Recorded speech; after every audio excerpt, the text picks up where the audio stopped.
Ya, assalamualaikum warahmatullahi wabarakatuh. Nah, ini 2 hari pasca ikan cupang kita jodohkan ya. Nah, ini kebetulan sore hari habis maghrib. Nah, rencananya ini akan kita bongkar, kita lihat mana ikan-ikan cupang yang sudah bertelur. Jadi dari 102 pasangan, nah kita lihat mana yang sudah bertelur. Nanti yang sudah bertelur akan kita ambil induk betinanya. Mari kita lihat. Nah, ini kondisi apa ya? Kondisi kamar pengantin apa namanya? Ya, kondisi tempat perkawinan ikan cupang, yaitu berupa ember-ember sebanyak 102 ya. Di video sebelumnya sudah saya jelasin bagaimana kita memasukkan ini ya, jantan sama betinanya, dan bahkan video sebelumnya saya kasih tahu tentang persiapan-persiapan yang harus dilakukan sebelum kita melakukan breeding. Ini proses pembongkaran. Karena agak gelap, kita pakai lampu apa ini? Lampu senter. Ini mana telurnya, kelihatan nggak? Nah, mungkin ada yang belum bisa melihat telurnya seperti apa ya. Jadi itu ada apa? Busa ya, di atas busa itu ada seperti serbuk putih. Itulah telur-telurnya. Mudah-mudahan kelihatan ya. Kalau saya dekatkan gini, kelihatan nggak ya? Ya, seperti itulah telur-telurnya. Ini juga ya, ada serbuk putihnya, tapi memang tidak semuanya berhasil ya. Nah, contoh yang gagal ada nggak? Contoh gagal. Ini gagal karena ternyata jantannya tidak mampu menghasilkan busa ya. Itu gabuk itu jantannya ya. Ya, jadi tidak semua jantan memang oke. Ya, mungkin dia berhasil membuahi, tapi kalau nggak ada busa dia nggak bisa menempatkan. Jantan ini tugasnya mengambil telur dan diangkat ke atas. Nah, yang sudah-sudah ini jadi betinanya kita ambil. Begitu kita ambil, jantannya nanti yang merawat telur-telurnya. Karena kalau ada betina, biasanya betina itu punya nafsu untuk memakan telurnya. Mungkin betina ini lebih goblok, jadi dia nggak tahu telur itu buat apa, taunya ya kok kayaknya enak ya, meningkatkan gairah nafsunya itu ya, gairah nafsu untuk memakannya. Nah, sehingga kalau jantan nggak suka, nanti dia akan menyerangnya.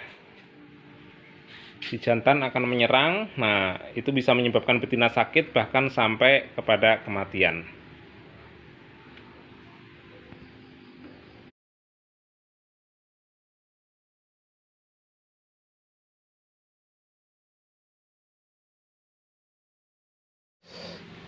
Oke, setelah 5 hari kita bongkar total.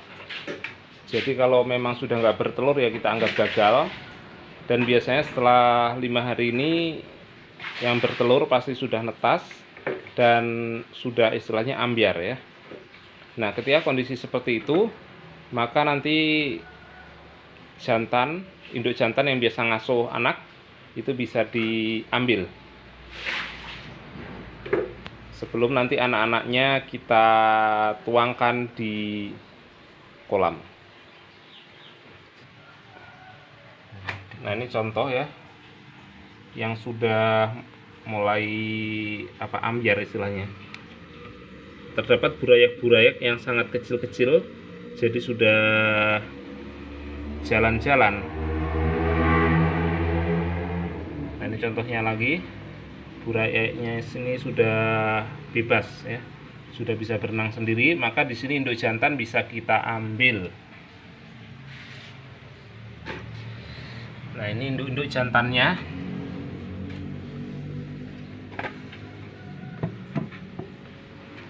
Sementara ini adalah induk betina.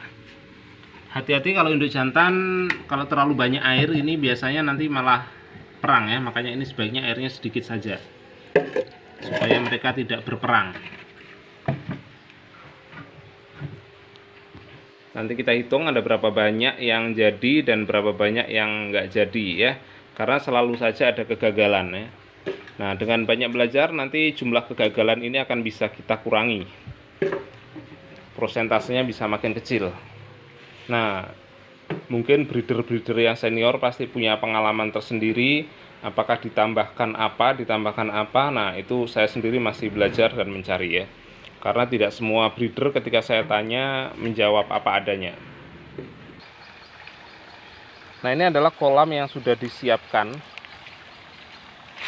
Ini disiapkan 2 hari yang lalu sebenarnya airnya. Jadi sudah oke ya, jadi airnya tidak terlalu baru, itu malah bagus. Akan lebih bagus kalau nanti kita kasih yang namanya kelaras. Apa itu kelaras? Yaitu daun apa itu? Daun pisang. Daun pisang yang sudah kering. Karena nanti pada daun pisang itu biasanya akan ada makhluk-makhluk atau binatang yang suka bertelur di situ, sehingga nanti akan menjadi makanan bagi burayak-burayak yang masih kecil. Nah, nanti apa saja sih makanan burayaknya akan kita bahas di video berikutnya. Nah, di sini saya hanya fokus sampai dituangkan ya. Jadi kita menuangkannya besok. Saya akan ambil kelaras bekas saja dari sini yang sudah dipakai ini sebenarnya ya. Tapi nggak apa-apa, ini malah bagus karena nanti ada organisme-organisme kecil yang ada di sini. Ini saya ambil dari situ. Wah,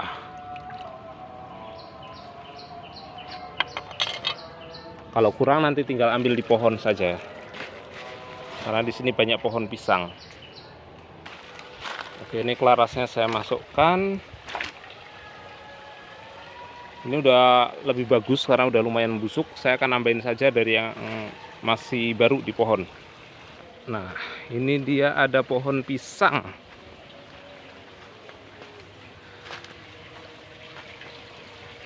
Ini nih banyak nih, ada kelaras di sini. Nah, ini kelarasnya saya masukkan.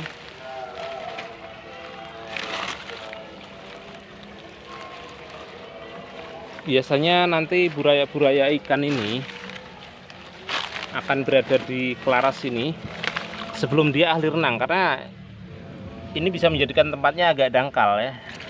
Jadi mereka akan suka nempel-nempel di sini sebagai sarana belajar berenang lebih lanjut ini setelah berpisah dengan sang ayah tercinta.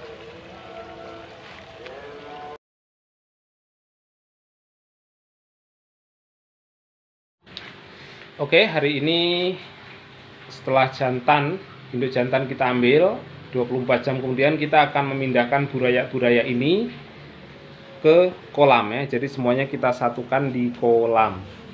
Ini ember-embernya mulai kita ambil.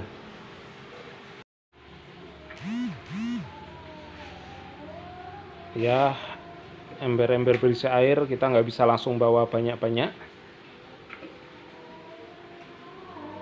Paling sekali bawa ya 4 buah saja.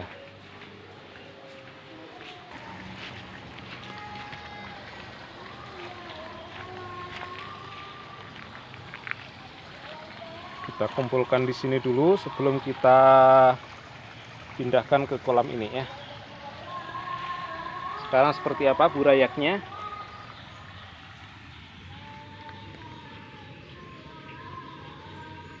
Nah, segitu ya. Tampak sudah mulai berenang-renang.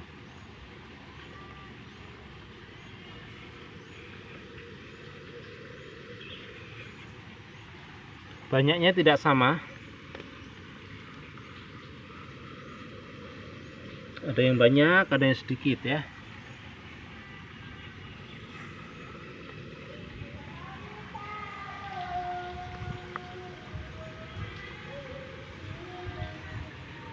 Malah ini hampir nggak ada, bisa dikatakan gitu.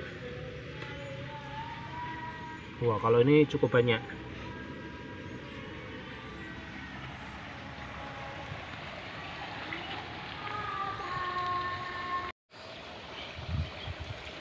Setelah sampai, benih mulai kita tumpahkan ke kolam ya.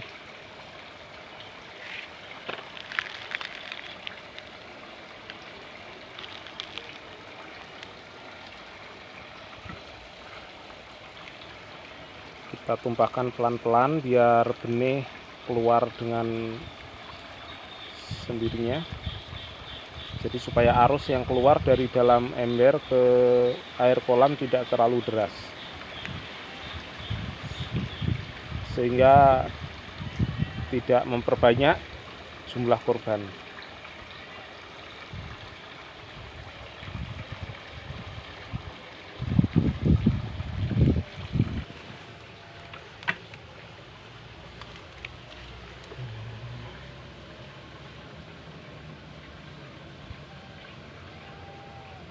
supaya seolah-olah kondisi air dalam ember dengan kolam merupakan satu air.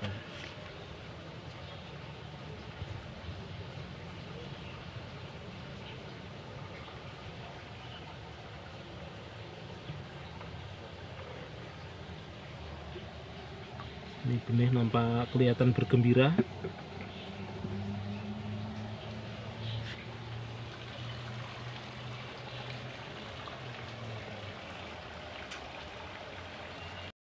Nah, setelah semuanya kita tuangkan, apakah ikannya sudah pada kelihatan?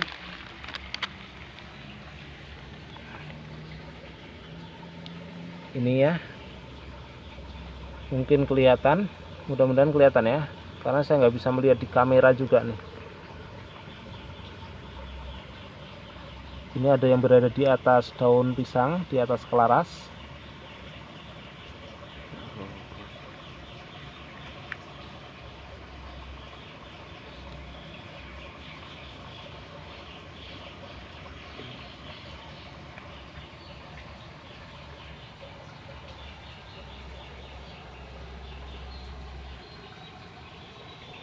Nah, nanti ikan ini bisa kita masih kasih makan infusoria, tapi kalau tidak ada kita bisa ngasih makan pakai kuning telur yang sudah direbus. Jadi yang kita rebus telurnya, jangan ambil kuningnya aja dulu, rebus telurnya pakai telur burung puyuh juga cukup.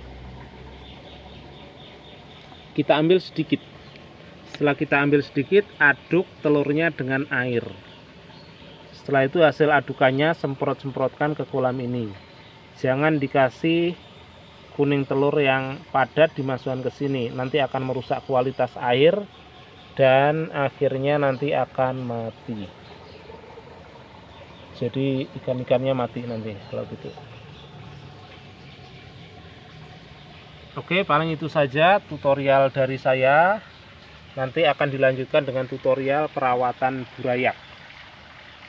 Semoga bermanfaat. Saya akhiri sekian. Wassalamualaikum warahmatullahi wabarakatuh.